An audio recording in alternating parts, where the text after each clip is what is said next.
My father-in-law changed his will the day before he died. Now I understand why everyone tried to keep me from reading it. I should have known something was wrong when my husband, Cassander, started acting strange the week before my father died. Bartholomew had been battling cancer for months, and we all knew the end was near. But then Cassander started whispering on the phone to his sister, Delina, and leaving the room when I entered. "Family matters," he muttered, when I asked what was going on. The night before Bartholomew died, I woke up to find Cassander's side of the bed empty. I found him in the kitchen at 2 in the morning, staring at his phone with empty eyes. "Is everything okay?" I asked. He nearly jumped.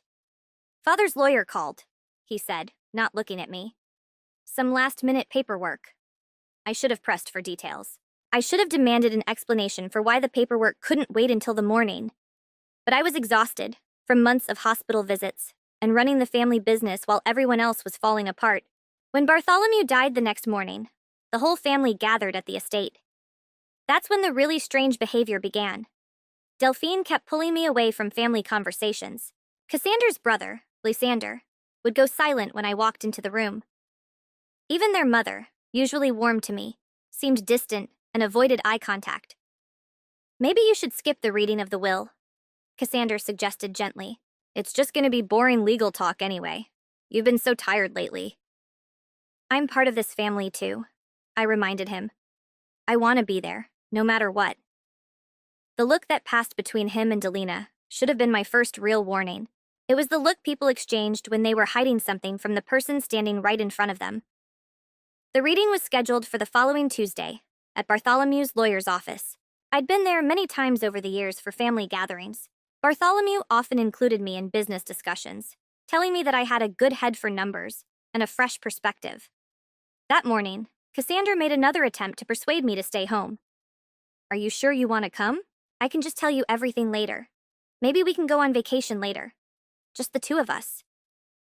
"Why are you so keen to exclude me?" I asked, studying his face. "What aren't you telling me?" "I'm not telling you anything," he said quickly. "I just thought you might be uncomfortable with all this family drama." But I was already uncomfortable. The entire family was acting as if I were an outsider at a funeral I didn't belong at. At the lawyer's office, I immediately noticed that someone had rearranged the chairs. I usually sat next to Cassander, near the front. Today there was a solitary chair against the back wall, clearly intended for me. I ignored it and took my usual place next to my husband. The solicitor, Mr. Peaton, looked nervous as he shuffled through his papers. He kept glancing at the family, then at me, then back at his papers, as if dreading what was coming next. "Before we begin," he said carefully, "I should point out that Mr. Bartholomew made significant changes to his will just a few hours before he left." The room was dead silent. The changes were voluntary and duly witnessed. Mr. Peaton continued. "They were unexpected, however." Delphine shifted uncomfortably. Cassander looked at his hands, as if they held the secrets of the universe. Mr. Petoni began by reading the standard text, then went into detail. The estate was worth approximately $12 million. The family textile business, 3 properties, and substantial investments. "To my daughter Delphine, I leave the family home and $500,000. Delphine nodded, unsurprised. "To my son Lysander, I leave the cottage in Vermont and $500,000. Also, to my son Cassander, I leave $500,000. I waited for him to mention the business. Bartholomew had always promised that it would go to Cassander, his eldest son and heir presumptive. Instead, Mr. Petone paused and looked directly at me. "The remainder of my estate, including a controlling interest in Blackwood textiles, I leave to my daughter-in-law." The room exploded. "That's impossible!" Delphine shrieked, jumping to her feet. "He wouldn't do that. She's not even family by blood." Lysander had already pulled out his phone, probably calling another lawyer. Cassander just sat there, his face white as paper, looking as if he'd just been informed that his entire life had been a lie. "There has to be some mistake," their mother said, her voice shaking. "Bartholomew always said the business would stay in the family." "It does stay in the family," I said quietly, though my heart was pounding so hard I could barely hear my own voice. "You're not family," Delphine spat. "You're just some woman who married my brother." Mr. Petton raised his hand for silence. There is something else, he said. Mr. Bartholomew also left a sealed letter, which will be read aloud at this time. He pulled out an envelope and broke the wax seal. The paper looked thick and expensive, the kind Bartholomew used for important business correspondence. If you are hearing this, he began to read in Bartholomew's words, it means I am dead, and it means my family tried to stop my daughter-in-law from attending this reading. Every eye in the room turned to me. I felt as if I were in some surreal nightmare where everyone knew the script except me. For the past 18 months, I have watched my children conspire to steal from the woman who saved our family business. What they don't know is that I was recording their conversations. My heart was pounding so hard I thought I might faint. What conversations? What plot? Mr. Petton continued, his voice steady, despite the chaos unfolding around him. 18 months ago, Blackwood Textiles was losing money. Poor management and bad investments had brought us to the brink of bankruptcy. My children were already planning to sell the company and split the proceeds, with no regard for the legacy our family had built over 4 generations. This was news to me. I had been working as a financial advisor to the company for 3 years, but had focused on specific projects. I've never seen the full financial picture. Let me back up and explain how I got involved with the Blackwood family in the first place. 7 years ago, I was a recent MBA graduate working for a small consulting firm that specialized in helping family-owned businesses modernize their operations. Bartholomew hired us after his previous consultant recommended a complete overhaul of their outdated accounting systems. I remember the first time I walked into the Blackwood Textiles headquarters. It was a huge brick building that had been in continuous operation since 1892. The original looms were still on the main floor, though they had been updated with modern technology. The smell of cotton and dye was strong at first, but somehow calming. Bartholomew himself gave me a tour that first day. He was 68 years old, razor sharp, with calloused hands that spoke of decades spent understanding every aspect of his business. He didn't just own the company. He lived and breathed it. My great-grandfather started this company with 2 machines and a dream, he told me as we walked the factory floor. Each generation has added to it. My grandfather mechanized production. My father went to synthetic blends. I computerized everything and started our export business. What's next? I asked. That's what I'm hoping you can help me figure out. I discovered a company caught between 2 worlds. The traditional textile business was being squeezed out by overseas manufacturers with much lower labor costs. But the Blackwoods had something their competitors didn't: a reputation for quality that they had spent more than a century building. We need to find our niche, I told Bartholomew after my initial analysis. We can't compete on price with overseas manufacturers, but we can compete on quality, service, and innovation. Over the next 6 months, I helped them transition to high-end specialty fabrics for luxury fashion houses. We built relationships with organic cotton suppliers, invested in organic fabric-making equipment, and created a line of exclusive textiles that sold at premium prices. The transformation was astounding. Within a year, Blackwood Textiles was not only profitable again, it was thriving like never before. That's when Bartholomew asked me to marry his son. Well, not exactly, but he invited me to a family dinner where I met Cassander, who had just returned from business school with grand plans to modernize the family business. Cassander was handsome, charming, and genuinely passionate about continuing the family legacy. Our courtship was slow and sweet. Cassander would pick me up from work, and we would drive around the countryside, talking about our dreams for the future. He spoke eloquently about honoring family traditions while creating something new and innovative. I want to create something my kids will be proud of, he said one evening, as we sat by a lake near the family estate. Something that represents the best of what business can do. I fell in love not only with Cassander, but with his vision for what we could build together. When we married 2 years later, Bartholomew walked me down the aisle. My own father had died when I was in college, and having Bartholomew step into that role meant everything to me. You're not gaining a daughter-in-law, he told the wedding guests during his toast. You're gaining a daughter, and this family is gaining a man who understands what it means to build something that lasts. For the first few years of our marriage, everything seemed perfect. I continued to work for the company as a consultant, gradually taking on more responsibility as Bartholomew began to trust my judgment. Cassandra worked in sales and marketing, developing relationships with new clients and expanding our market reach. Delphi was responsible for managing the company's human resources and employee relations. She was 5 years older than Cassandra, had never married, and seemed to regard the family business as her primary identity. Lander, the younger one, 3 years younger than Cassandra, oversaw production and quality control. We were a family business in the truest sense. Everyone had a role, everyone contributed, and everyone shared in the success. Or so it seemed to me. It was my sister-in-law who discovered the embezzlement scheme that was sucking us dry. Mr. Petoni continued reading Bartholomew's letter. She had provided me with evidence that my trusted CFO had been systematically stealing from us for years, using a complex system of false suppliers and inflated billing. When she presented her findings, I asked her to help us restructure our finances and recover what we had lost. I remembered the discovery vividly. It was a Thursday afternoon in March, about 18 months before Bartholomew died. I was reviewing accounts payable records as part of a routine performance review when I noticed some discrepancies. Several suppliers were billing us for services that seemed unnecessary or overpriced.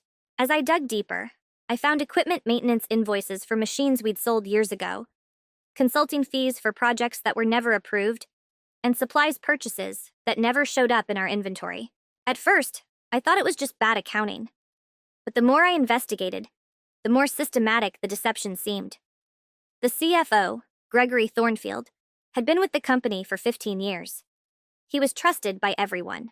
He handled all financial operations, while Bartholomew focused on sales and production.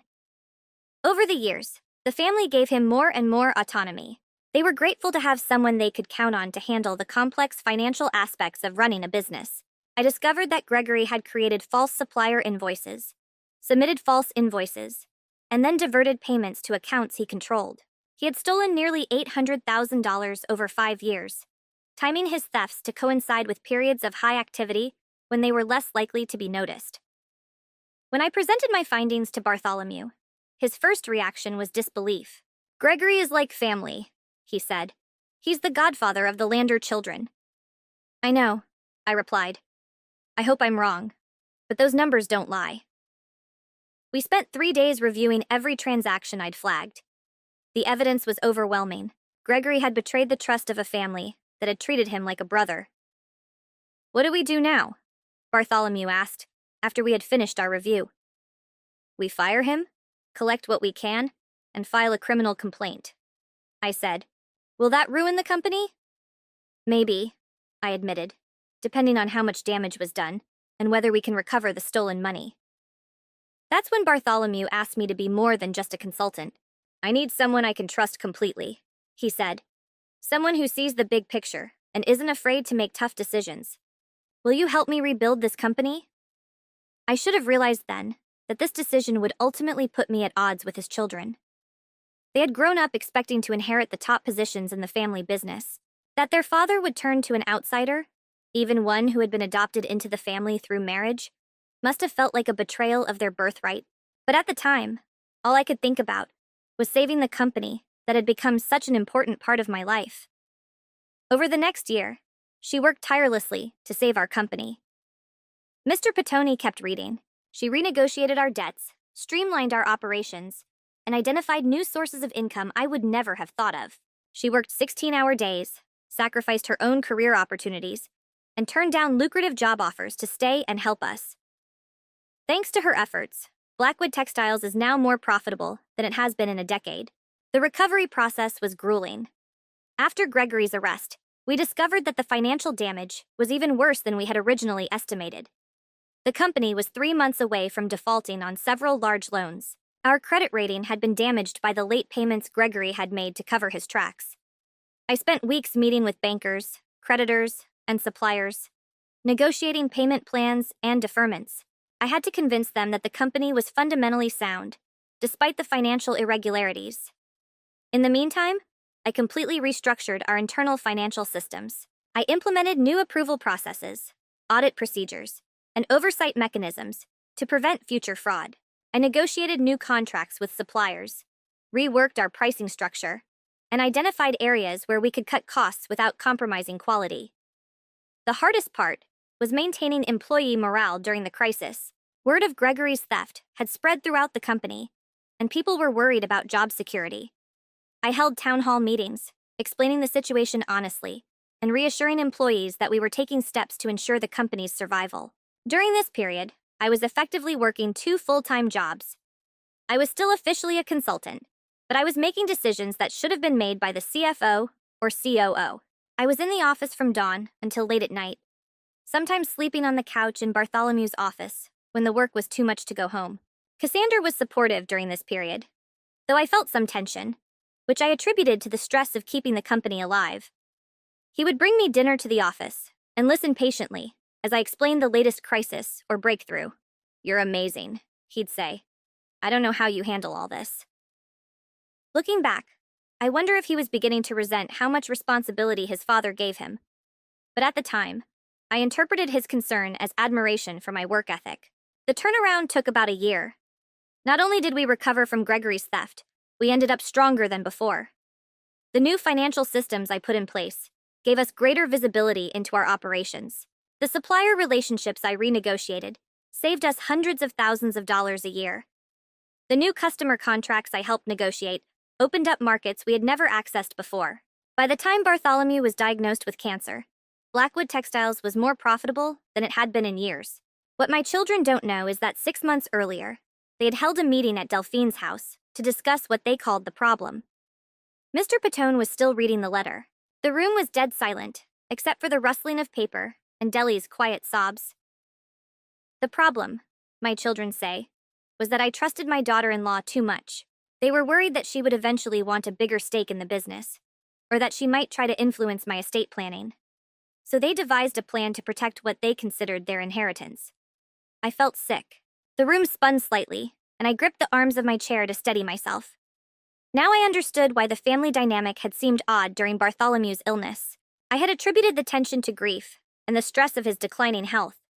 But apparently they were planning for my exclusion from the family business. They decided that after my death, they would quietly push her out of the company. Cassander would tell her that the family needed to restructure, and that her services were no longer needed. They planned to offer her a small severance package and make it clear that she wasn't really part of the family. They discussed ways to make her feel unwanted and isolated until she decided to leave. I thought about all the subtle changes I'd noticed in recent months. How Deline had stopped, including me in planning meetings. How Lysander had become less cooperative when discussing operational changes. How even Cassander seemed more distant, though I assumed it was due to the stress of my father's illness. I'd been so focused on keeping the company running smoothly, while Bartholomew was recovering, that I hadn't realized that his children were systematically excluding me from their plans for the future. I have recordings of this entire conversation, which I provided to Mr. Patone. In them, my children refer to her as an outsider and discuss how to legally exclude her from any inheritance or further role in the company. They talk about her as if she were a temporary employee, not someone who had dedicated 3 years of her life to saving what our family had built. The betrayal hit me like a physical blow.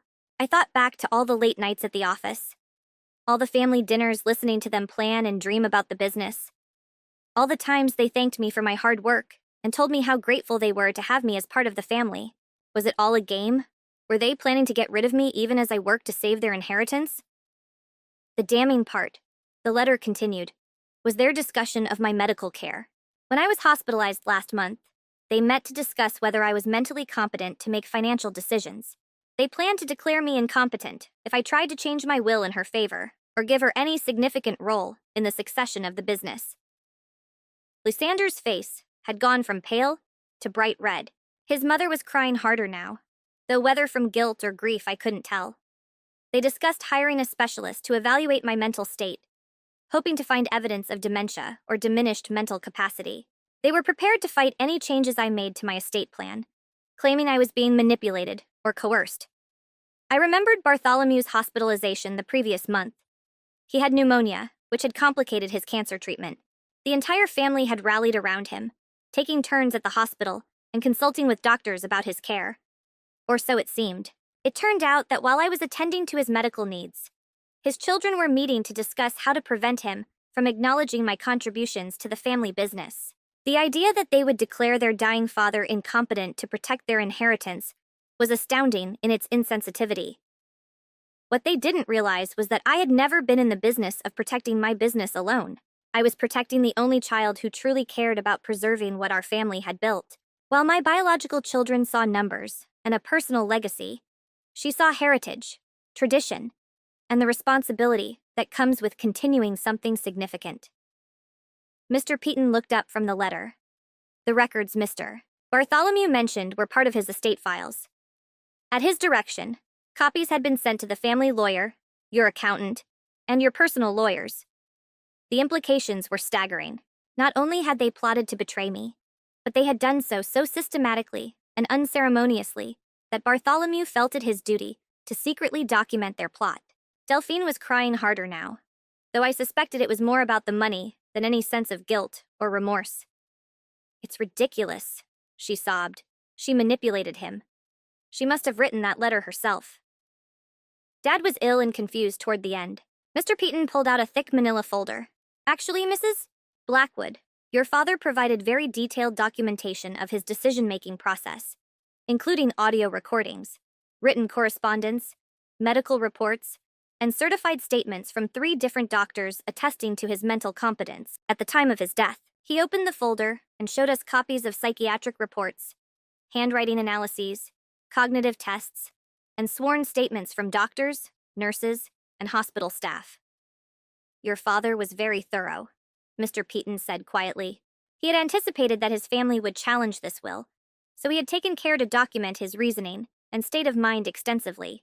He had also had several witnesses present when these changes were made, including 2 other lawyers who could attest to his competence. The letter was unfinished. Mr. Peaton picked it up again and continued reading. "To my daughter-in-law, you have been more loyal to this family than my own children. You deserve every bit of what I leave you. Not through manipulation or scheming, but through honest work and genuine concern for our family's legacy. Don't let them force you to give it back. Don't let them convince you that you don't deserve it. Use your inheritance to build something beautiful. Use your power to take care of those who truly deserve it. And my own children. You have shown your true character, and it is deeply disappointing. The notes I left detail not only your plan to steal from her, but your complete disregard for everything I have built. You care more about your inheritance than your integrity. You care more about maintaining your lifestyle than preserving our family's reputation. You have proven that you do not deserve control of the family legacy." Mr. Peaton put the letter down and pulled out another document. "There was one final provision," he said. "Mr. Bartholomew had created a trust that would pay each of his natural children $2,000 a month for the rest of their lives, provided that they never contested this will, never interfered with the new ownership of Blackwood Textiles, and never publicly disparaged their father's final wishes." The room was thick with tension. I could hear the ticking of the grandfather clock in the corner, the distant sound of traffic outside, and the ragged breathing of people trying to process what they had just learned. Cassander finally spoke, his voice barely above a whisper. "How long have you known about this?" he asked me. "I knew nothing about it," I said. "Honestly, I had no idea he was signing you up or planning to change his will. I thought I was just helping with the business finances, like always." "But you knew we had family meetings," Dellen accused, her voice sharp with anger and frustration. "I knew you had meetings," I said. "I assumed they were about funerals, medical decisions, or regular family planning. I never thought you were plotting to push me out of the company I helped save." Lysander slammed his hand on the table, making everyone wince. "That's crazy," he said. "She's not even a blood relative. She married into the family 7 years ago. We've been here all our lives." "No," I said, standing slowly. "But apparently I'm the only one who actually acted like family. I'm the only one who worked to preserve what your father built, instead of plotting to profit from his death." "You turned our father against us," Dolphin sobbed. "You poisoned his mind." "I saved his company," I replied. "I uncovered the embezzlement that was draining your family. I restructured the finances and rebuilt the business. I worked 16 hours a day while you plotted to get rid of me." Mr. Pete cleared his throat diplomatically. "If there are no further questions about the will itself, I'll need to discuss the transfer of ownership of the business. As the new majority shareholder, Mrs. Blackwood would have to decide how she wanted to proceed with the direction and management of the company. I looked around the room, at the faces of the people I had considered family for 7 years, people I had worked with, shared holidays with, celebrated milestones with, and trusted with my career and future. People who had planned to get rid of me the moment their father died. "I'll need time to think it over," I said. "Of course," Mr. Patone said. "It's a big responsibility. Should we reconvene for the following week to discuss the transition?" As we packed up to leave, the air was thick with unspoken recriminations and broken relationships. Dolphin didn't even look at me. Lysander muttered under his breath about lawyers and lawsuits. Their mother cried quietly, wiping her tears with a handkerchief. Cassander grabbed my hand as I headed for the door. "We need to talk," he said, his voice full of worry and desperation. "We need to?" I asked softly but firmly, pulling away from him. "This shouldn't change anything between us," he said. "This is just business. We can figure this out together." I stared at him. This man I'd been married to for 7 years, sharing a bed, dreams, and plans for the future with. Who planned to betray me while I worked to save his family's legacy? "Just business?" I repeated. "You planned to fire me from the company I saved. You discussed declaring your dying father incapacitated. You called me an outsider and planned to cut me out of the family to which I had dedicated my life. We were protecting the family's interests," he said weakly. "I was the family's interests," I snapped. "I was the one working to preserve what your family had built.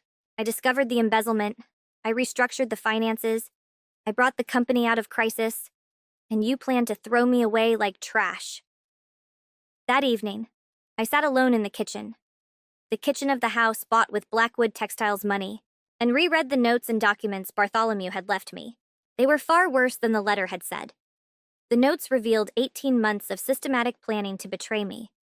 Not only did they plan to push me out of the business, they discussed ways to force me to leave of my own accord.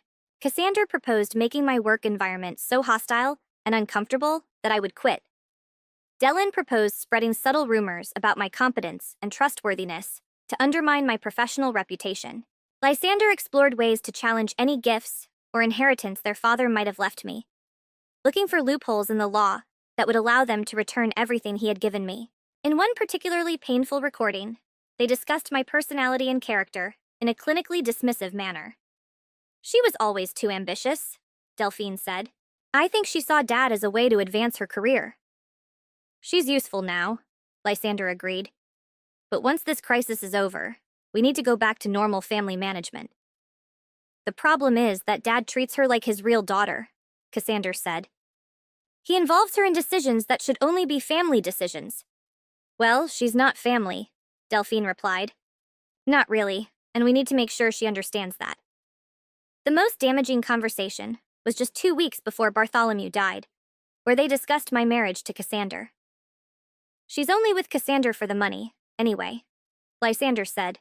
"Once Dad dies and she's out of the business, she'll probably divorce him and try to take half of whatever he inherits." "Fine," Delphine replied. "Better to get rid of her now than to have to deal with her in the long run. She's been too involved in the family business to begin with." Even Cassander was in on the conversation. "Maybe it's better if we just get a divorce," he said. "Then I won't have to worry about her laying claim to the family assets or trying to influence the way we run the business." They laughed about it.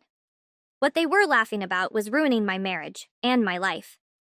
But there was more. In another recording, they discussed my professional reputation and how to undermine it if I didn't cooperate with their plans. "We could spread the word that I overlooked the embezzlement in the first place," Cassander suggested. "Create the impression that she was incompetent, or perhaps complicit. Or we could say she was having an affair with Gregory," Delphine added. "That would explain why she was so involved in financial details." "That's brilliant," Lysander said. "It would ruin her reputation and make it impossible for her to work in the industry again." I gave 7 years of my life to these people. I had worked tirelessly to save their business, attending every family event, supporting them through crises, celebrating their successes, and planning my future as part of their legacy. and they saw me as a temporary inconvenience to be discarded when it was convenient. But the tapes also revealed something else. Bartholomew had been recording these conversations for months. He knew exactly what his children were planning, and he was systematically documenting their betrayal. In one recording, I heard him talking to someone, presumably his lawyer, about his discovery. "I can't believe my own children would plot against the man who saved our family business." Bartholomew said she was more loyal to this family than they were. "What are you going to do about it?" Another voice asked. "I want to make sure it's protected," Bartholomew replied. "I want to make sure the person who truly deserves to inherit this legacy gets a chance to preserve it." "Are you sure about that? It's going to split your family." "My kids have already split this family," Bartholomew said sadly. "I'm just making sure the right person can fix it." The next morning, I called Mr. Petoni. "I've made a decision about the company," I told him. "What would you like to do?" "I want all three of you fired," I said immediately. "I want them removed from any management positions, stripped of any corporate credit cards or access, and banned from company premises." "That's certainly within your rights as a majority owner," he replied carefully. "Although I should mention that their father left provisions for their monthly allowances, which could be complicated. Those allowances were contingent on them not contesting the will or interfering with my estate," I reminded him. "But they didn't say anything about me choosing not to work with people who plan to systematically betray me." "Very true," he said. "Should I prepare the termination papers?" "Yes. And I want to buy out their minority stakes in the company entirely. I'll pay fair market value, but I don't want them to have any ownership stake at all. I want complete control. I'll have the business appraised by an independent appraiser and make them a fair offer," he said. "One more thing," I added. "I want to change the name of the company. Blackwood Textiles will be something new, something that reflects what I want to build in the future." "What do you mean?" "Heritage Textiles," I said, "because I'm going to honor the real legacy of this company, the values of hard work, integrity, and loyalty that built it in the first place." The next few weeks were a whirlwind of legal wrangling and business changes. The family first tried to contest the will, but their lawyers quickly advised them that Bartholomew's documentation was too thorough to successfully challenge. Delphine hired her own lawyer and threatened to sue me personally for manipulating their father. But her lawyer dropped the suit after reviewing the records. Apparently, it's hard to claim manipulation when there's audio evidence that you were planning to betray someone. Lysander tried to turn the company's staff against me by spreading rumors that I had somehow forced Bartholomew to change his will. But most of the staff had worked with me during the financial crisis and knew full well how much I had contributed to the company's survival. Cassander's reaction was the most painful, vacillating between telling me to be reasonable and accusing me of manipulating his dying father. He couldn't understand that I didn't know about Bartholomew's plans. "You must have known," he insisted during one of our last conversations as a married couple. "You must have suspected something." "I suspected that your family was acting strangely," I replied. "I thought it was grief. I never imagined that you would plot to betray me." "We didn't betray you," he said. "We were protecting the family business." "From me?" I asked. "From the man who saved it?" He didn't have an answer. 2 weeks later, I had my first board meeting as the sole owner of what was now officially Heritage Textiles. I kept all the employees who had truly worked to make the company a success, but brought in new senior leaders, people who shared my vision of ethical business practices and sustainable growth. The announcement of the change of ownership and rebranding made the local business news. The article focused on my plans to expand the company's eco-friendly fabric lines and my commitment to preserving local jobs. The reporter asked about the circumstances of my inheritance. "Mr. Bartholomew believed in rewarding loyalty and hard work," I said carefully. "He wanted to make sure the company was led by someone who understood his values and vision for the future." I didn't mention the tapes or the family conspiracy. Some things were too painful and too personal to share with the public. The week after the article came out, Cassander moved out of our home. "I can't live with a man who destroyed my family," he said, packing his clothes. "I didn't destroy your family," I replied calmly, sitting on our bed and watching him stuff shirts into suitcases. "I just refuse to let your family destroy me." He paused in his packing and turned to look at me. "Dad really did manipulate you. He turned you against us, you know? He made you think we were plotting against you, when we were just trying to protect the business. I pulled out a folder of notes and documents. Do you want me to play the part where you discussed making my work environment so hostile that I would quit? I asked. Or maybe the part where you said our marriage should probably end anyway, so you wouldn't have to worry about me laying claim to the family assets. His face twisted. You weren't supposed to hear that. No, I agreed. I was supposed to be quietly pushed out and then discarded, never knowing what you really thought of me. I was supposed to spend the rest of my life wondering what I'd done wrong, why the family I'd served so hard suddenly didn't want me anymore. He sat down heavily on the edge of the bed. It wasn't personal, he said. It's just business. It was my life, I said. My career, my marriage, my future. How is that not personal? We would have taken care of you, he insisted. We would have given you a nice severance package. You would have thrown me out like an old employee, I corrected. After I'd saved your family business and dedicated years of my life to building what I thought we'd share. He had no answer. The divorce was surprisingly simple, since I now owned a business that represented the bulk of our combined assets, and since Cassander clearly wanted nothing more to do with me, we were able to reach an agreement quickly. I left the house and the business. He took his personal belongings and moved back in with his mother. The irony was not lost on me. The son who had expected to inherit a business empire was now living in his childhood bedroom. 6 months later, Heritage Textiles had the most profitable quarter in the company's history. I had expanded our organic fabric lines, secured 3 major contracts with eco-conscious fashion brands, and launched a new product line focused on organic cotton blends. Success did not happen by accident. I learned the lesson of the financial crisis. A business needs diversified revenue streams and strong relationships with multiple suppliers and customers. I also learned that treating employees well leads to better performance and lower turnover. I implemented profit-sharing programs, improved health insurance, and created clear career paths for employees who wanted to develop new skills. The company culture began to reflect my values, rather than the traditional hierarchical approach that had characterized the Blackwood era. The day our success story appeared in a regional business magazine, Delphine called me. I hope you're happy, she said, her voice full of bitterness.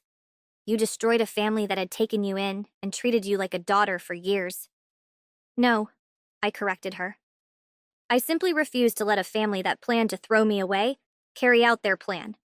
We would have taken care of you, she insisted, echoing what Cassander had said. We're not monsters. How did you take care of your father when you were discussing declaring him incompetent? I asked. How did you take care of me when you planned to make my work environment so hostile that I would quit? The line went silent for a moment. He left those tapes so I would know the truth, I continued. The truth that I was never family to you. I was merely useful until I was no longer useful. You're making a mistake, she said. A family business should stay in the family. It stays in the family, I said. It stays with someone who truly treated it like family.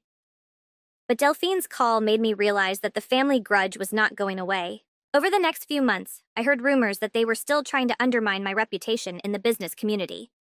Lysander was apparently telling people that I had seduced their father into changing his will. Cassander was spreading stories of my ruthless ambition and how I had manipulated a dying man. The rumors didn't get much traction because too many people had witnessed my work during the financial crisis, but they still stung, especially when they came from people I had once considered family. I decided to fight back in the most effective way possible, by creating something so successful and ethical that it would speak for itself. A year after Bartholomew's death, Heritage Textiles appeared on the cover of Sustainable Business magazine. The article detailed our innovative approach to sustainable manufacturing and our partnerships with fair trade suppliers around the world. More importantly, it described how the company had transformed itself from a traditional family business into a model of sustainable capitalism. Heritage Textiles was proving that companies could be profitable while also doing good for the environment and their communities. The article concluded, under new leadership, this century-old business has found new life and purpose. That same week, I received a handwritten letter from the attorney for Bartholomew's estate. Inside was a note, written by Bartholomew, but with instructions to deliver it exactly 1 year after his death. By now you know the truth about my children's character. It read in his familiar handwriting. I hope you have used your inheritance wisely. And I hope you understand that I did not leave you this money and this business to punish them. I left it to reward you. You saved more than just my business when you discovered the embezzlement and helped me recover. You saved my family's legacy by proving that honor, loyalty, and genuine concern still exist in this world. My own children learned to see the business as their right, as a guaranteed inheritance. They never learned to see it as their responsibility. You understood from the beginning that a legacy is not what you're given. It's what you do with what you're given. Create something beautiful with what I left you. Create something that lasts. Create something that makes the world a better place. And don't let anyone convince you that you don't deserve it. You earned every bit of it. The letter continued with specific advice on business challenges he thought I might face, as well as contact information for suppliers and business partners he trusted. Even from beyond the grave, he continued to mentor me. But the most meaningful part was his last paragraph. I've watched you work for 3 years, and I've seen how you treat people. You don't just see employees. You see real people with families and dreams and problems. You don't just see customers. You see partners in creating something meaningful. You don't just see profits. You see an opportunity to create value for everyone involved. That's what real leadership looks like. That's what I want my legacy to represent. 2 years later, I was invited to speak at a conference for women in business. During my presentation on building ethical companies, someone in the audience asked how I'd managed to lead a family business with no family ties. The truth is, I said, I've learned that family isn't about blood. It's about who shows up when the going gets tough. It's about who works to build something together, not just waiting for an inheritance.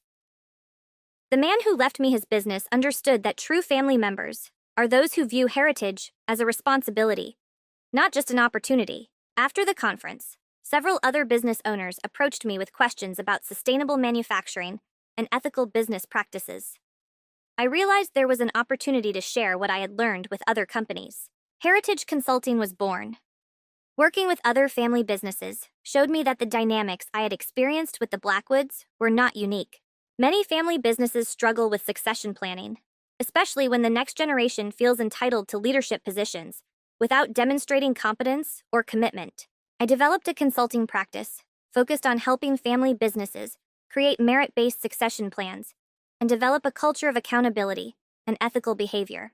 The work was deeply satisfying, allowing me to help other families avoid the destructive conflicts that had torn apart the Blackwoods. 3 years after Bartholomew's death, Heritage Textiles employed more than 500 people across 2 manufacturing facilities. We had become a leading supplier of sustainable fabrics to major fashion brands, and our ethical manufacturing practices had won recognition from environmental organizations. But the personal cost was significant. I had lost my husband, my family, and the relationships I thought would last a lifetime. However, I gained something more valuable: the knowledge that I could create something meaningful on my own terms. The lawsuit came in the 4th year. Despite the ironclad nature of Bartholomew's will and the devastating evidence of their collusion, Cassander and his siblings decided to challenge my ownership of the company. Their new legal strategy was to claim that I had exerted undue influence over their father during his illness. They claimed that I had isolated him from the family and manipulated him into changing his will. It was a desperate move, but it froze the company's assets and created uncertainty about the future of Heritage Textiles. The legal battle lasted 8 months. During that time, I was forced to give detailed testimony about my relationship with Bartholomew, my role in saving the company, and my knowledge of his final wishes. The Blackwood siblings' lawyers tried to portray me as a calculating manipulator who had seduced an older man into denying his children an inheritance.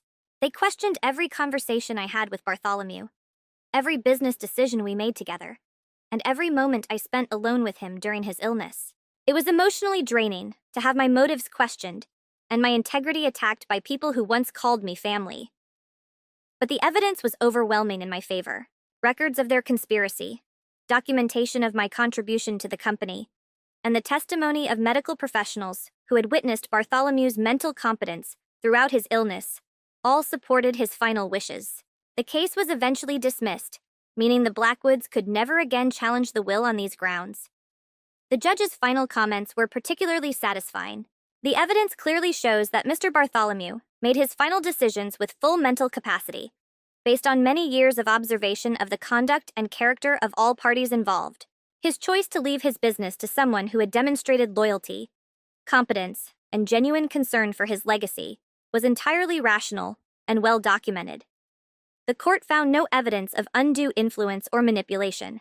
On the contrary, the evidence suggests that Mr. Bartholomew was protecting his legacy from individuals who had demonstrated questionable judgment and priorities. After the trial was dismissed, I thought the Blackwood family would finally leave me alone. But their resentment ran deeper than I thought. 6 months later, Lysander set up a rival textile company, using the contacts and knowledge he had gained from his years at Blackwood Textiles. He called it True Heritage Textiles, presumably to confuse customers and suppliers. When that didn't work, Delphine began spreading more serious rumors about my personal life and business practices. She claimed that I was having affairs with married clients, that I was using company money for personal expenses, and that I was planning to sell heritage textiles to foreign investors. None of this was true, but rumors in a small business community can be damaging, even if they are false. I consulted with my lawyers about pursuing a defamation claim, but ultimately decided that the best response was continued success and transparency. I opened Heritage Textiles books to independent auditors and published detailed sustainability reports showing exactly how we were doing. I invited business journalists to visit our facilities and interview our employees. The result was a series of articles that not only debunked the rumors, but also presented Heritage Textiles as a model of ethical business practices. Transparency as a strategy. How Heritage Textiles builds trust through openness was the headline of one particularly favorable article. 5 years after inheriting the company, I realized that my relationship with the Blackwood family had fundamentally changed the way I thought about business, family, and loyalty. I learned that blood ties do not guarantee love, respect, or ethical behavior. I also learned that the family you choose, the people who are there for you and support your best side, can be more valuable than blood ties. The people at Heritage Textiles have become my chosen family. Together, we've created something based on shared values and mutual respect, not on inheritance or obligation. When our production manager announced she was pregnant, we celebrated with cake in the break room and spent time figuring out how to meet her needs as a new mother. When our lead sustainability coordinator's husband was diagnosed with cancer, the entire company came together to support their family with meal deliveries, childcare, and flexible work arrangements. This is what family should look like. People caring for each other because they want to, not because they have to. 7 years after Bartholomew's death, I received an unexpected call.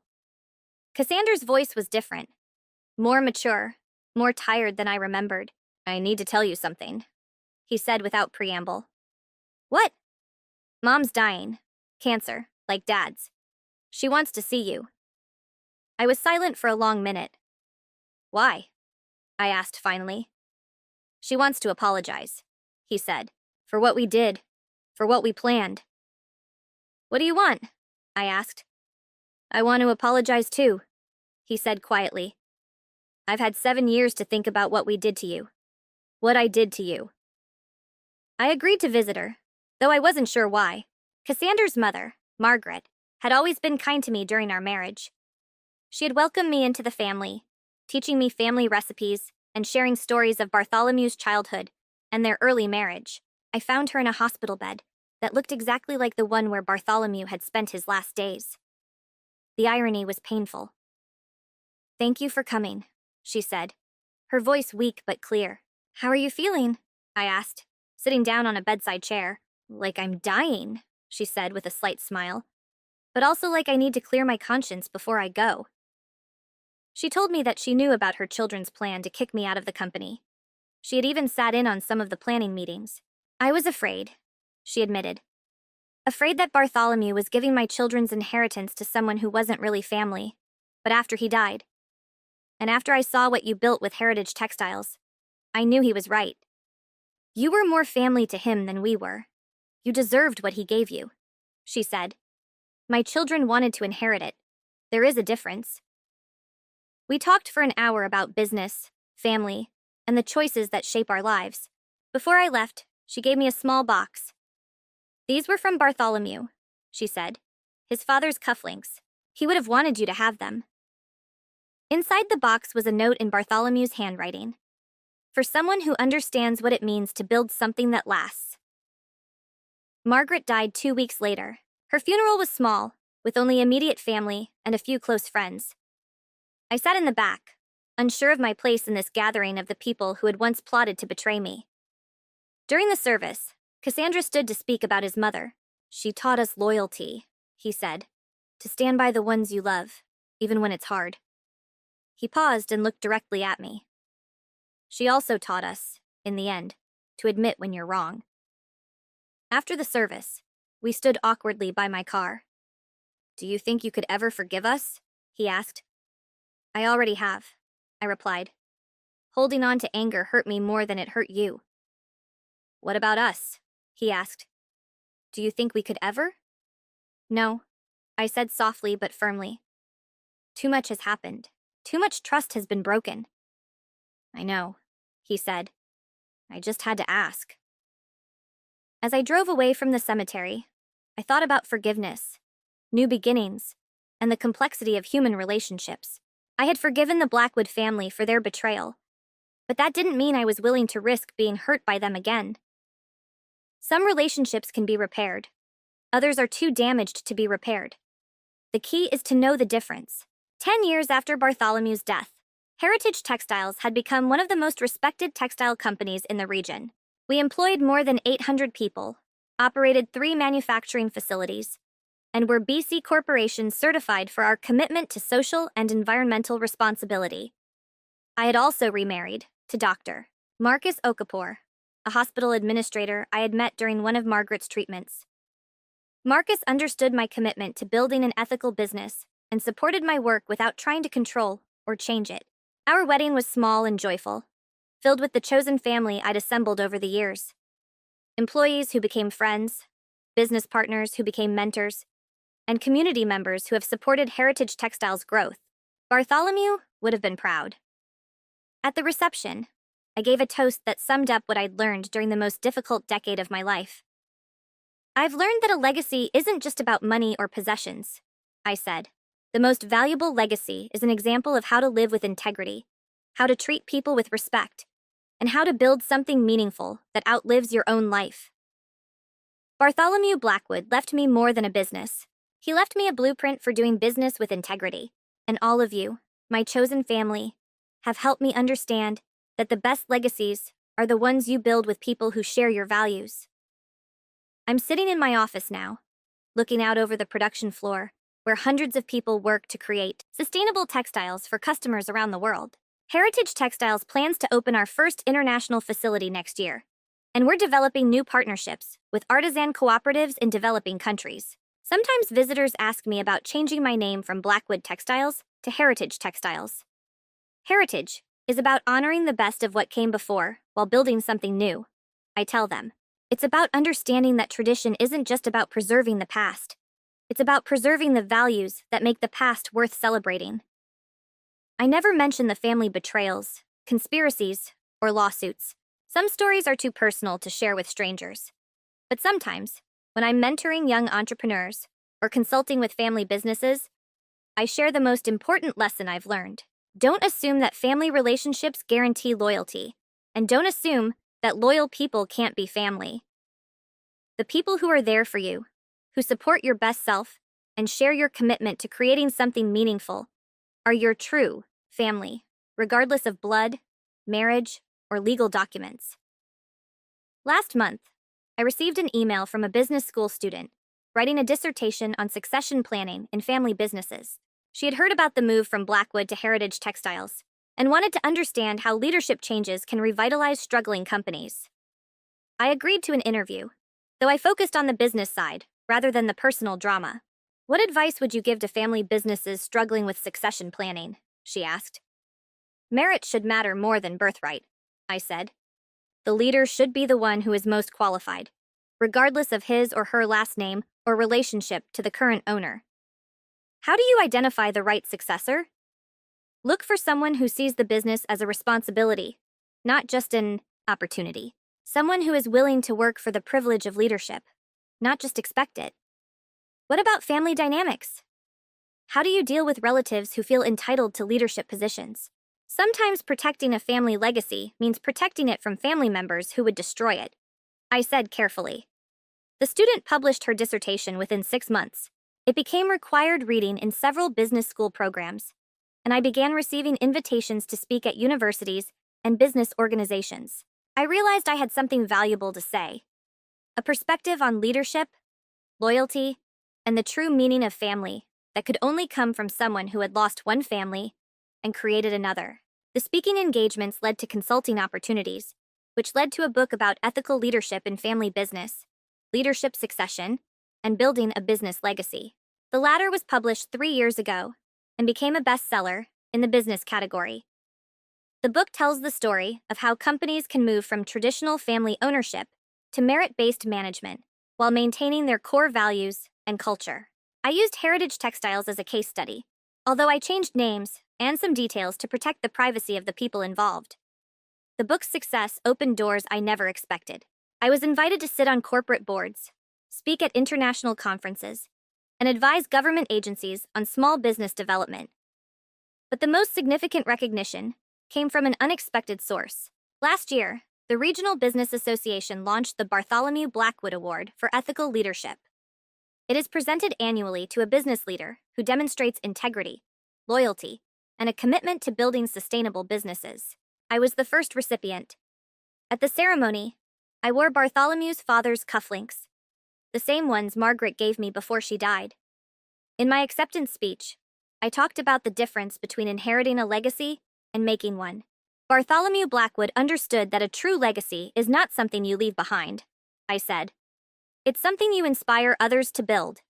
He gave me the opportunity to prove that loyalty and competence are more important than blood ties.